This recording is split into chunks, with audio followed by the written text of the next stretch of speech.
Well, we hope this one is going to make you want to find your spouse right now and give them a great big squeeze. The power of hugging is not to be underestimated. And we're not talking about how tight you squeeze. We're talking about how well you do the squeeze. Welcome to the Only You Forever podcast. If you want to build a thriving, passionate marriage, we've got the research, the truth, and the answers you've been looking for. And now, here are your hosts, Caleb and Verlinda Simone Gendel. Hey everybody, this is episode number 24, and we're going to be telling you exactly why hugging is such a great way to improve your marriage. And it's just a great thing overall. It is. I think we really need to squeeze as much as we can out of this topic. Oh dear. Okay. Well, I did manage to squeeze together some research as well. You're not going to do this the whole podcast, right? I'll try not to. Thank you. Yeah, only if I'm in a pinch. Okay. So, Grewen, Anderson, Girlder and Light in 2003. What? You're just so funny. Thanks. Anyways, wouldn't you love to be a hug researcher? Go around hugging everybody? Yeah.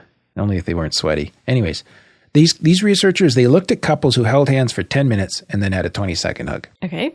And the couples who enjoy more episodes of positive close contact, that's what researchers call a hug or holding hands, they responded with lower blood pressure and heart rate elevations to the stresses and strains of daily living. Wow. Just from a hug. Just from being, just the close. physical touch, warm physical touch. So what's really neat about this is that you can see how everybody has experiences in life. We all have our challenges and the hiccups and burps of life, right? Mm-hmm. But if there's some close, warm physical contact in there, you're better equipped to handle those and your body's going to respond in a more healthy way. Wow. So we need to hug more. Yeah, we do. Well, I wasn't meaning us. I was meaning in general. People I in general. see. Okay. I just wasn't quite sure where to go with that on the podcast. I'm kind of sitting in front of a microphone and that'd be awkward. Anyways, it contributes. They also found it contributes to lower cardiovascular risk over time. So all that heart disease stuff, heart attacks and et cetera, that I'm not familiar with and don't know a lot about. The risk of those goes down when there's regular close physical contact. Wow. And so I thought it was really neat just to see that you don't get hit as hard physically by the strains of life when you do a lot of hugging. Yeah. Did you know that? No idea. So on that same note, couples who do not express lots of physical affection are 8 times more likely to feel stressed or depressed. That was another study from 2007. 8 times more likely to feel stressed or depressed. Wow. That rhymes, eh? So these lowering the blood pressure and lowering the heart rate elevations and the cardiovascular risk and all, that's basically 8 times it's lowered. Yeah. So that's why we want you to hug. It's good for your marriage, but it's good for you. Like, this is a really healthy thing that people can do. That's easy to do. It's pleasurable. And, yeah, it's not hard. And we can just kind of forget about this and walk past each other and do the quick peck. Yeah, and hey, I'm home. But what if you kind of stop and kind of really lean into that hug, right? You get some good stuff going on in your body and in your relationship. So what do hugs look like? Well, let's talk about some hugs that don't cut it. All right. You want to do that? Sure. Hugs that just aren't good enough. Now, I'm talking about in the context of marriage. I think they have their place elsewhere. Right. Some of these hugs. Okay. So number one, I'm calling the politician hug. It starts with a handshake, and then you pull each other towards each other. You pull the other towards yourself. Does that make sense? Till your shoulders touch, and you whack the other person on your back with the free hand. Yeah. And if you don't like them, whack a little harder so it hurts a little bit. Right. And you get a little bit of that passive aggressive out of your system that way. That's the politician hug. Okay. So I'm doing this because I need to do it, but I don't really want to hug you. It's just it's a hug to be seen, I think. Oh, okay. Yeah. And then here's a good one. The belch hug. What is that? Well, you really touch only on the chest, but then you vigorously smack each other's back with both hands. It's like, man, you're going to burp that baby no matter what. Okay. Thumpy, thumpy, thumpy, thumpy, thumpy. And you're kind of waiting for that little whack. Okay. I guess I don't see too much of that one. The belch hug. No, women don't do this a lot. This is probably more for the guys. Oh, okay. Yeah. Do you hug other men a lot? No, not a whole lot. Okay. Just wondering. These are good for family reunions, though. Right. And football fields after you score. Yeah. You bump chests and... Yep. Old high school friends. Okay, but here's a more common one. The side hug. This is kind of a classic hug at church hug. Right, because you don't mash your body right up to theirs. Well, it's more for people you don't know so well. This hug, I think it's okay. Okay. It's okay to do between people out there because it's you're not pressing yourself up against someone that's inappropriate in some cases. And some people just don't want to be hugged like that. It's a quick side hug. It's something friendlier and warmer than a handshake. So it's okay. In marriage, I think it's kind of like the quickie of marriage hugs. Okay. You know what I mean by that? Yeah. So you can do that, sure. But this, you got to have a bigger repertoire than just the side hug if you're hugging your wife or your husband. Yeah. Mm-hmm. And then I have number 4, the A-frame hug. So yeah, that's how to get close without ever getting close. Yeah. Good one again for family reunions when you have to give your sweaty Uncle Billy Bob a hug. And you really don't want to. No. Yeah. The A-frame. Keep that one in mind, folks. That's a useful one. You need to know about that. Not so much for your marriage, though. No. All right. Then there's what I call the lottery hug. Has its moments in marriage. You pick up your wife and you swing her around like you just won the lottery. Okay. What do you think of that? I think our house is too small for that. Yeah. We But could try it it sounds outside. very romantic. Thanks. You see it in like beaches. Everybody's in white and I think it's good for advertising for like all-inclusive resorts and cruises. yeah. Yeah. But I think once you get past 40, someone's going to get hurt doing that. Like you're going to pull a back muscle or a Right. hernia or I don't know what. Or whack your wife's ankle on the door. Yep. The lottery hug, number 5. So those are my hugs that just don't cut it. What do you think? Yeah, I agree. Yeah, I'm trying to think Okay. of some other ones, but like the sweaty hug too. That just is not pleasant. Yeah. No, that, Like after you work out and it's like, oh, yeah, I wouldn't stick around for that. Caleb. Okay.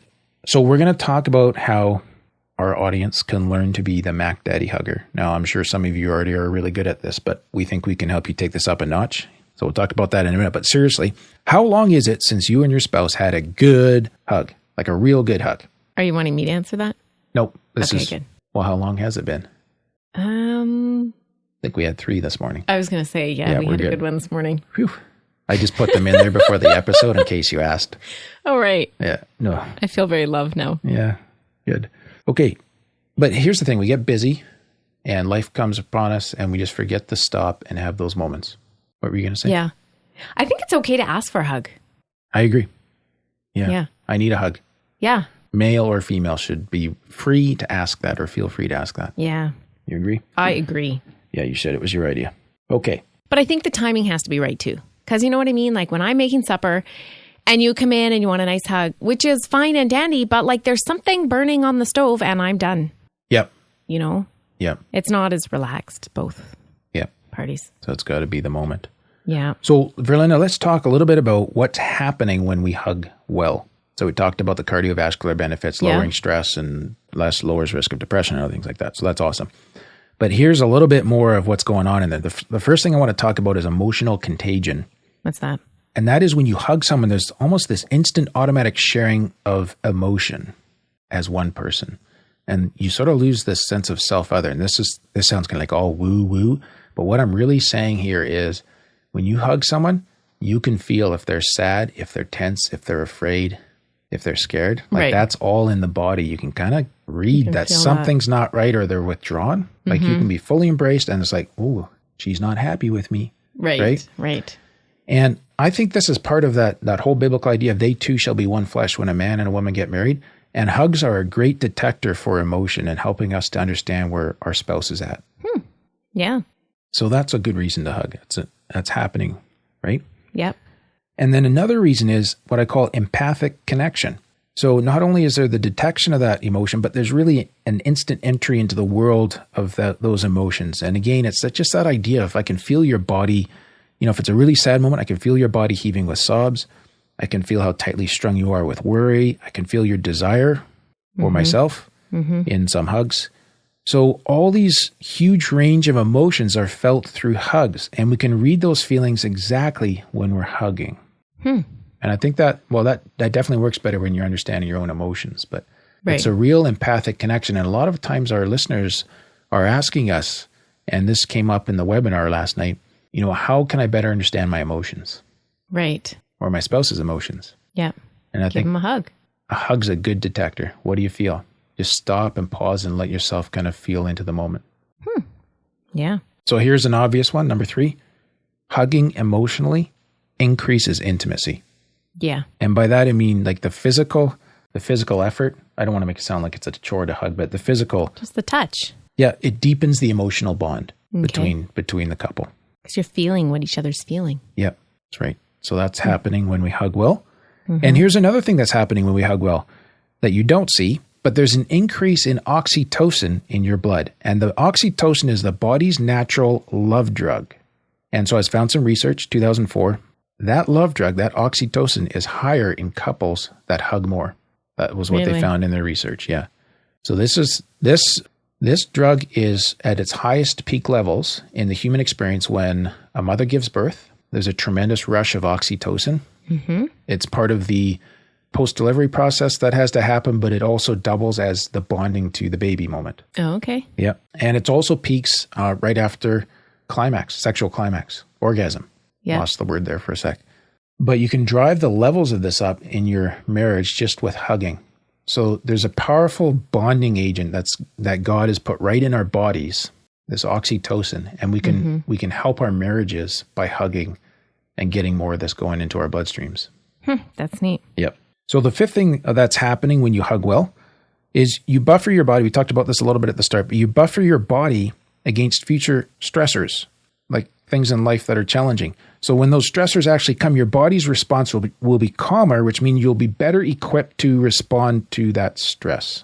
Okay. So not only will it, or does it calm you down if you are stressed?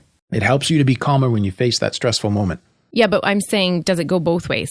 Like, yeah, if I've got these higher levels of oxytocin and I've got reduced blood pressure, when I hit those stressors, I'm going to be calmer. But if I'm in the moment and I'm stressed, is a hug going to relax me? I think, yeah, absolutely. It can help you calm down. Yeah. Now, the study that I got that from, they also tried, facing the same challenges and providing verbal social support. And they found that the verbal social support did not have the same effect as the hug. Really? Yep. Huh, that's neat. Really neat stuff.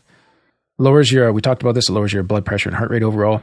And then finally, another thing that's happening when you hug well is just this whole oxytocin thing. And I want to take that, not only is there the release of that oxytocin, but what else does the oxytocin do for you? It boosts your happiness. Actually helps you to feel happier. Okay. It fine-tunes your communication skills. Really? You actually communicate better when you have more oxytocin in your blood. And it improves your everyday relationships. So there's benefits to relationships outside your marriage. And as we said before, chases away anxiety and stress. Wow. Yes, sir. That's really interesting. So that's why we want you to hug your way to a better marriage. That's pretty good. I have a question, though. Yes. How do you know when you're done the hug? Oh. Because, really? You're usually done before I am. That is true enough. Well, like, I know when it's done when you try and back away and are stuck by my pull arms. Away. Yeah. It's like, oh, I guess we're done now. And I'm like, oh, I guess we'll hug for a little while longer. Yeah. So how do you know when it's over without being awkward and you don't want to be the first one to release or? I don't know. I think people should just do what you do and hold on for longer and make the other person feel guilty, and then you never have to worry about it. Do I make you feel guilty? Yeah. Yeah, you do oh, I guess you're done. Right, yeah. So, I don't know. I don't have an answer to that question. How do you know when you're done your hug? I think if you've really relaxed into your hug and you're there together and then the pot on the stove starts to smoke, you're done your hug. Right. Yeah. Well, do you know what I think is really cool about these hugs is they're so cozy. And usually our kids are like, oh, PDA, did you have to kiss and whatever. But when we're just hugging and in the moment, it's like they want to join us and they'll come in and they'll put their arms around both of us or they'll try and squeeze into the middle or something. So it's like they know, okay, this is it. It feels good. Yeah. And they're drawn to that. Yeah. It's good for them to see that. And we're not talking about a really sexual kind of grinding hug. This is just good old fashioned love. This is how to hug like a boss. How to hug like a boss. All right, folks. So we do have an awesome video for you called How to Hug Like a Boss. Now, if you're getting hugs from your boss, that's a separate issue.